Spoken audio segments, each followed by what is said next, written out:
Hello friends, I am your study mate Sarika Ramola और आज हम देखने वाले हैं इंडियन पॉलिटी के इम्पॉर्टेंट क्वेश्चन आंसर। तो फ्रेंड्स, मेरी आपसे रिक्वेस्ट है कि प्लीज़ आप पूरे क्वेश्चन आंसर देखिएगा, क्योंकि आने वाले एग्जाम में इनमें से भी क्वेश्चन आ सकते हैं। तो आप लोग इसको ध्यान से देखिए, क्योंकि कुछ क्वेश्चन हैं कि उनसे और कैसे क्वेश्चन बन सकते हैं वो हम लोग डिटेल से समझेंगे। ठीक है, तो स्टार्ट करते हैं हम आज के क्वेश्चन आंसर सीरीज।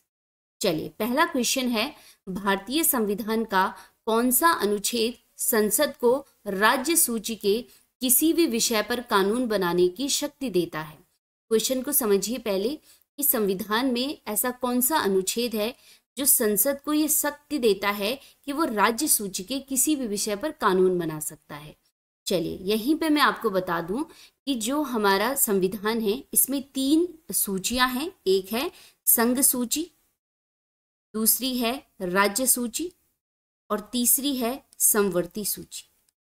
ये 3 सूचियां हैं और क्वेश्चन क्या पूछा गया है कि ऐसा कौन सा अनुच्छेद है जिसमें राज्य सूची पर संसद कानून बना सकती है। तो इसका राइट आंसर क्या हो जाएगा? आर्टिकल 249। चलिए, नेक्स्ट क्वेश्चन है, राष्ट्रीय आपातकाल का उल्लेख संविधान के किस भाग में किया गया है? ठीक है, राष्ट्रीय आपातकाल का उल्लेख संविधान के किस भाग में किया गया है? तो इसमें 4 ऑप्शन दिए गए हैं। इसका जो राइट आंसर है वो है भाग 18 और इसी भाग में आर्टिकल 352 से लेकर 360 तक तीनों राष्ट्रीय आपातकालों का उल्लेख इसी भाग में किया गया है। ठीक है, तो ये भी आपको ध्यान देना है। अगर आपके पास क्वेश्चन आया कि वित्तीय आपातकाल का उल्लेख संविधान के किस भाग में किया गया है, तब भी आंसर क्या आ जाएगा? भाग 18 आएगा। ठीक है, और राष्ट्रीय आपातकाल या राष्ट्रपति शासन, ये सब का उल्लेख किसमें है? भाग 18 में। चलिए, नेक्स्ट क्वेश्चन है, किसी भी राजनीतिक दल को राष्ट्रीय दल का या प्रादेशिक दल के रूप में मान्यता देता है। ठीक है, कोई भी भारत में पॉलिटिकल पार्टी है उसको नेशनल पार्टी और रीजनल पार्टी की जो मान्यता देता है वो कौन देता है? 4 ऑप्शन है, राष्ट्रपति, संसद, निर्वाचन आयोग और लोकसभा अध्यक्ष। तो इसका जो राइट आंसर है वो क्या है? निर्वाचन आयोग यानी इलेक्शन कमीशन।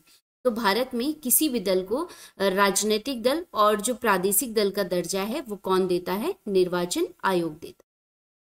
चलिए, नेक्स्ट क्वेश्चन है, उपराष्ट्रपति को उसके कार्यकाल समाप्त होने से पूर्व उसके पद से हटाने का अधिकार किसे है? ठीक है, 4 ऑप्शन दिए गए हैं, संसद, राज्यसभा, लोकसभा सचिव और लोकसभा अध्यक्ष। तो मैं आपको बता दूं कि जब उपराष्ट्रपति को उसके कार्यकाल से पहले हटाया जाता है तो उसके लिए राज्यसभा एक प्रस्ताव लाती है और उस प्रस्ताव पर लोकसभा की सहमति बहुत आवश्यक है। अगर लोकसभा उसमें सहमति नहीं करता है तो उपराष्ट्रपति को उसके पद से नहीं हटाया जा सकता है। तो इसका राइट आंसर क्या हो जाएगा? संसद हो जाएगा। तो कई बच्चे क्या कर देते हैं, इसका आंसर राज्यसभा कर देते हैं, जो कि गलत है, बल्कि आंसर क्या आ जाएगा? संसद आ जाएगा। चलिए, नेक्स्ट क्वेश्चन है, भारतीय संविधान के किस अनुच्छेद के अनुसार अनुसूचित जाति और अनुसूचित जनजाति के सदस्यों के लिए विधानसभाओं में सीटें आरक्षित की गई? ठीक है, क्वेश्चन क्या है कि भारतीय संविधान का वो अनुच्छेद कौन सा है जिसमें किसी भी विधानसभा में SC और ST के लिए सीटें आरक्षित की गई है? ठीक है, तो इसका राइट आंसर क्या हो जाएगा? आर्टिकल 332 यानी अनुच्छेद 332। और ये सिंपल क्वेश्चन है और इसको आप डायरेक्ट करेंगे। ठीक है, इसमें समझने वाला कुछ नहीं है, बस आपको बताना है कि SC ST के लिए विधानसभाओं में जो सीटें आरक्षित की जाती है वो किस अनुच्छेद में है।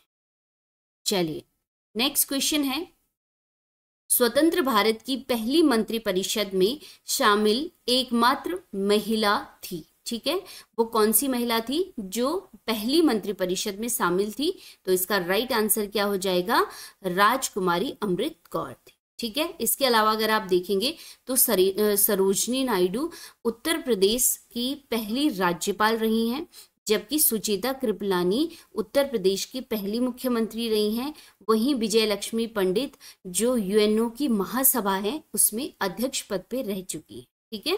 तो ये चारों जो ऑप्शन है वो कुछ ना कुछ क्वेश्चन यहाँ से पुट होते हैं, ठीक है। तो अभी हमारा जो आंसर है, पहली महिला मंत्रिपरिषद में शामिल हुई थी राजकुमारी अमृत कौर। चलिए नेक्स्ट क्वेश्चन है, संघ की राजभाषा हिंदी एवं लिपि देवनागरी होगी, किस अनुच्छेद में यह प्रावधान किया गया है? ठीक है, ये जो प्रावधान है ये किस अनुच्छेद में किया गया है? तो इसका राइट आंसर क्या हो जाएगा? अनुच्छेद 343। यहीं पे मैं आपको बता दूं कि अनुच्छेद 343 से लेकर अनुच्छेद 351 तक क्या दिया गया है? हिंदी के बारे में दिया गया है कि हिंदी को राजभाषा बनाया जाए, साथ ही हिंदी का विकास किस प्रकार से संघ के द्वारा किया जाएगा, इसके निर्देश संविधान में दिए गए हैं, ठीक है। तो अभी जो क्वेश्चन पूछा गया है उसका आंसर क्या हो जाएगा? अनुच्छेद 343।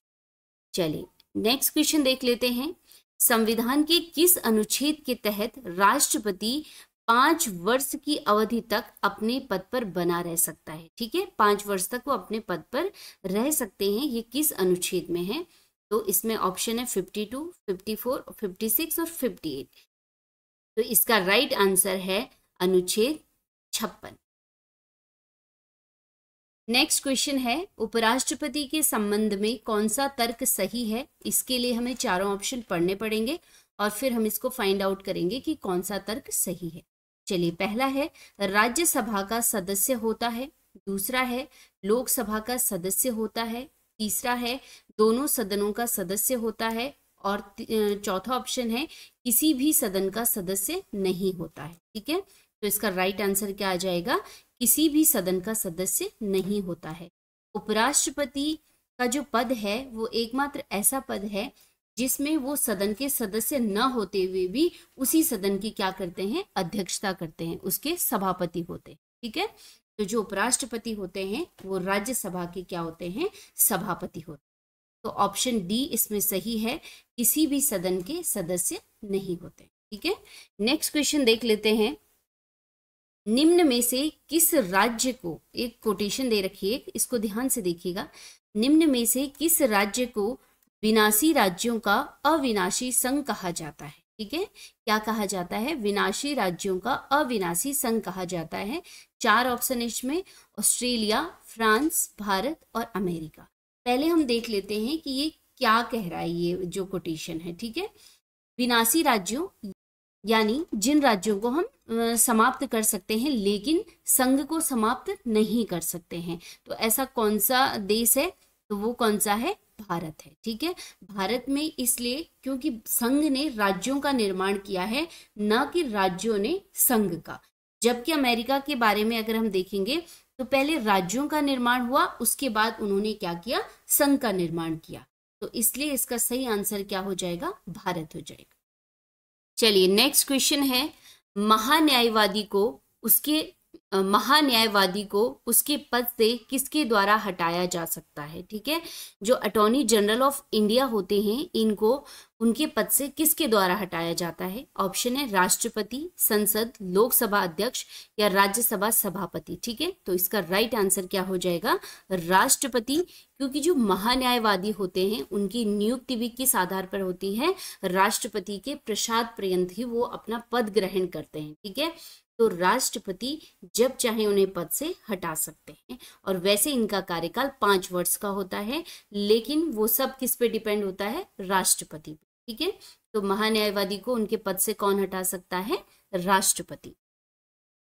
नेक्स्ट क्वेश्चन है, महान्यायवादी का उल्लेख किस अनुच्छेद में है? बहुत बार ये क्वेश्चन पूछा गया है कि अटॉर्नी जनरल ऑफ इंडिया का जो उल्लेख है संविधान के किस अनुच्छेद में है, ठीक है। तो इसका राइट आंसर क्या हो जाएगा?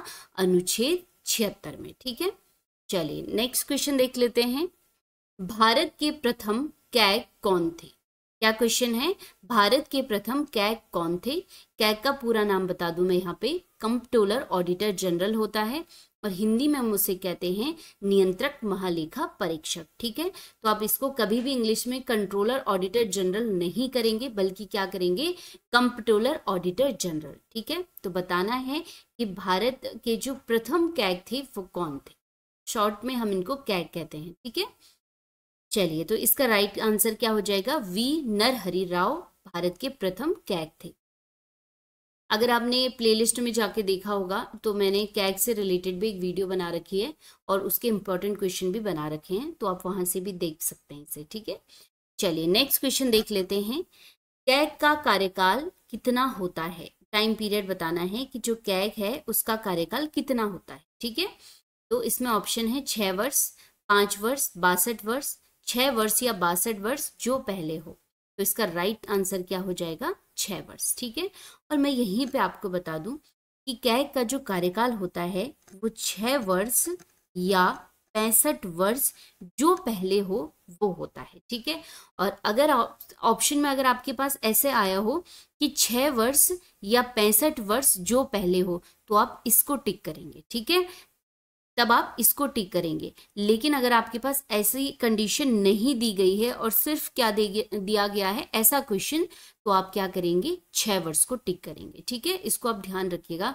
बहुत बार बच्चे कंफ्यूज कर देते हैं कि पूरी लाइन तो पूछी नहीं गई है और ये वो डी वाला कर देते हैं, जबकि करना क्या है? हमें 6 वर्ष करना है। चलिए नेक्स्ट क्वेश्चन देख लेते हैं। भारत के सबसे युवा राष्ट्रपति, बताना है हमें कि भारत के सबसे युवा राष्ट्रपति कौन थे या कौन है। ठीक है, तो पहले ऑप्शन है नीलम संजीवा रेड्डी, दूसरा है बीवी गिरी, तीसरा डॉक्टर राजेंद्र प्रसाद और चौथा डी मुर्मू यानी द्रौपदी मुर्मू।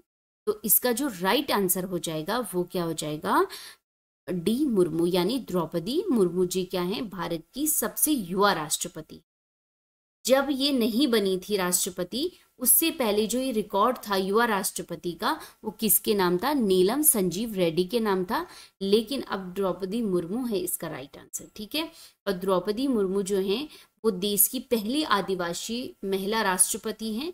साथ ही अगर महिला राष्ट्रपति की बात करें तो दूसरे नंबर की हैं। इनसे पहले प्रतिभा देवी सिंह पाटिल जी भी क्या रह चुकी हैं? राष्ट्रपति रह चुकी। ठीक है, और दूसरी डॉक्टर मुर्मू। चलिए नेक्स्ट क्वेश्चन देख लेते हैं। उपराष्ट्रपति के चुनाव में विवाद का निपटारा किसके द्वारा किया जाता है? जब उपराष्ट्रपति का चुनाव होता है और अगर उस चुनाव में कोई गड़बड़ी हो गई, कोई विवाद हो गया है, तो उसका निपटारा, उसका सोल्यूशन किसके द्वारा किया जाएगा? ये क्वेश्चन है। ठीक है, इसमें ऑप्शन है संसद, निर्वाचन आयोग, राष्ट्रपति और सर्वोच्च न्यायालय। तो इसका राइट आंसर क्या हो जाएगा? सर्वोच्च न्यायालय। अब मैं आपको यहीं पे बता दूं कि राष्ट्रपति और उपराष्ट्रपति के चुनाव में, इलेक्शन में कुछ भी अगर विवाद होता है तो उसका निपटारा किया जाता है सर्वोच्च न्यायालय द्वारा। ठीक है, और बच्चे ज्यादातर गलती क्या जाते हैं कि निर्वाचन आयोग इसका निपटारा करता है। बिल्कुल नहीं, इसका निपटारा कौन करता है? इन दोनों का, राष्ट्रपति और उपराष्ट्रपति के चुनाव का सर्वोच्च न्यायालय करता है। ठीक है, चलिए नेक्स्ट क्वेश्चन देख लेते हैं। उपराष्ट्रपति अपने मत का प्रयोग, ठीक है, क्वेश्चन ऐसे लाइन लिखी हुई आ जाती है सिंपल। उपराष्ट्रपति अपने मत प्रयोग यानी अपने मत का प्रयोग वो कैसे करते हैं? 4 ऑप्शन है, देख लेते हैं। हमेशा करता है, नहीं कर सकता है, निर्णायक मत के रूप में करता है, सर्वप्रथम मत का प्रयोग करता है। तो इसका राइट आंसर क्या हो जाएगा? निर्णायक मत के रूप में कार्य करता है। ठीक है, उपराष्ट्रपति का मत। अब मैं आपको यहीं पे बता दूं, अगर आपके पास क्वेश्चन आएगा कि उपराष्ट्रपति को जब पद से हटाने की प्रक्रिया चल रही हो, उस समय वो मतदान किस कंडीशन में कर सकते हैं? ठीक है, तो उस समय क्या होगा कि वो सर्वप्रथम मत कर सकते हैं, लेकिन निर्णायक मत नहीं कर सकते हैं, क्योंकि वो उनको हटाने का प्रोसेस चल रहा है, तो उसमें वो निर्णय खुद नहीं दे सकते हैं। ठीक है, कौन? उपराष्ट्रपति। यानी सिंपल अगर बात आई कि उपराष्ट्रपति अपने मत का प्रयोग कैसे करते हैं, तो निर्णायक मत करते हैं जब कोई विधेयक आया हो, कोई प्रस्ताव आया हो और उसमें दोनों पक्ष विपक्ष के जो मत हैं वो इक्वल हो जाएं और निर्णय ना निकल रहा हो, किसी भी चीज का डिसीजन नहीं निकल पा रहा हो, तब उपराष्ट्रपति वहां पे वोट करते। ठीक है, चलिए नेक्स्ट क्वेश्चन देख लेते हैं। निम्न में संवैधानिक पद नहीं है, होना चाहिए था, इसे क्या होना चाहिए था? निम्न में संवैधानिक पद नहीं है, नहीं, ये बताना है। तो इसमें 4 ऑप्शन दिए गए हैं। महान्यायवादी, आरबीआई का गवर्नर, कैग, राज्यसभा का सभापति।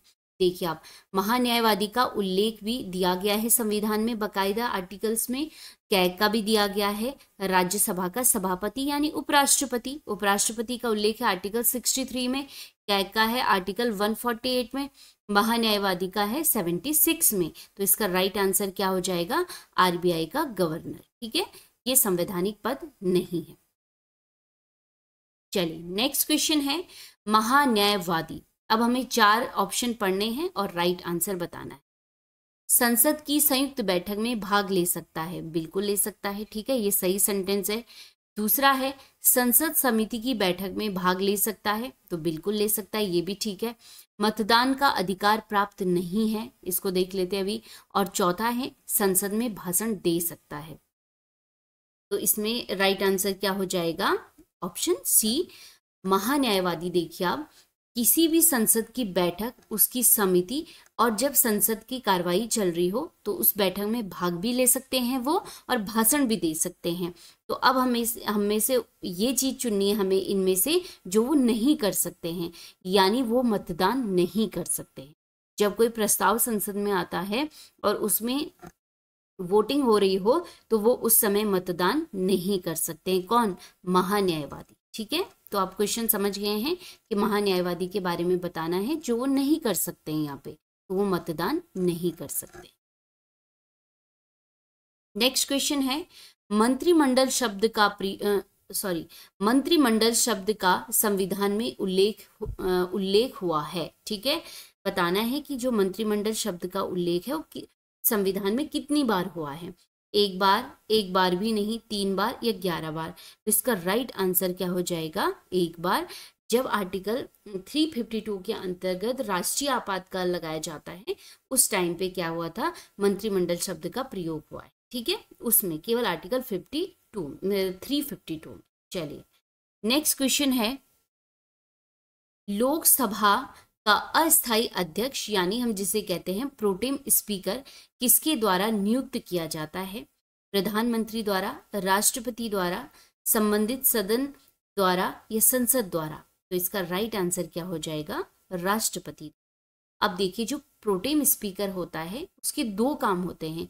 उसका जो चुनाव होता है, उसकी जो नियुक्ति होती है, वो राष्ट्रपति के द्वारा की जाती है, सिर्फ 2 कामों के लिए।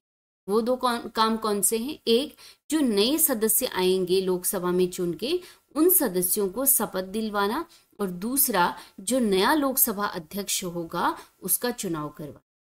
बात समझ में आई कि प्रोटेम स्पीकर 2 कामों के लिए बना होगा, एक नए लोकसभा अध्यक्ष का चुनाव करवाना और सदस्यों को शपथ दिलवाना। चलिए, और कौन करता है नियुक्ति, राष्ट्रपति। नेक्स्ट क्वेश्चन है लोकसभा अध्यक्ष को पद की शपथ कौन दिलाता है।